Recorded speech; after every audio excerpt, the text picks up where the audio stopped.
കേരളത്തിലെ വളരെ പ്രശസ്തമായ ഒരു തീർത്ഥാടന കേന്ദ്രമാണ് മണർകാട് പള്ളി. ഇവിടെ സെപ്റ്റംബർ 1 മുതൽ 8 വരെ വിശുദ്ധ മറിയത്തിന്റെ ജനനത്തിന്റെ സ്മരണ കൊണ്ടാടുന്ന 8 നോമ്പ് ആചരണമാണ് ഇവിടുത്തെ ഏറ്റവും പ്രധാന പെരുന്നാൾ. ഇനി എല്ലാ വർഷവും മുടങ്ങാതെ വരുന്നൊരു പള്ളിയും കൂടാണ്. പെരുന്നാളിന് അത്യാവശ്യം ഭയങ്കര തിരക്കാണ് കേട്ടോ. ഉച്ച സമയത്തോടെയാണ് പള്ളിലോട്ട് ചെയ്യുന്നത്. കാരണം അത്യാവശ്യം നല്ല തിരക്കുള്ളത് കൊണ്ട് തന്നെ നേർച്ചയിടാനൊക്കെ അല്ലെങ്കിൽ നമുക്ക് പറ്റത്തില്ല. പെരുന്നാളിന്റെ വൈകുന്നേരവും തലേദിവസവും ഒക്കെ ഭയങ്കര തിരക്കാണ്. നേർച്ചയിടാനൊക്കെ ഭയങ്കര ഇടിയാണ്.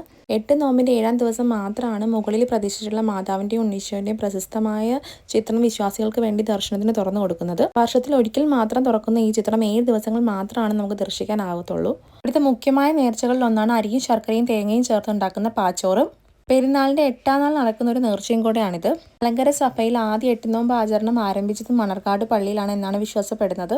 ഒരുപാട് ഐതിഹ്യങ്ങളുള്ളൊരു പള്ളിയാണ് മണർകാട് പള്ളി. ഇവിടുത്തെ കൽക്കുരിശാണെങ്കിൽ തന്നെ പള്ളിയുടെ അത്രയും തന്നെ പഴക്കമുള്ള ഒരു കൽക്കുരിശായിട്ടാണ് കരുതപ്പെടുന്നത്. ഈ കുരിശിനെ സംബന്ധിച്ചാണെങ്കിലും ഒത്തിരി ഐതിഹ്യങ്ങളുണ്ട്. മാതാവിന്റെ ജനന ദിവസമായ സെപ്റ്റംബർ 8-നാണ് ഇവിടുത്തെ പെരുന്നാൾ. മാതാവിന്റെ വിശ്വാസികൾ എന്തായാലും വരേണ്ട ഒരു പള്ളിയാണ്.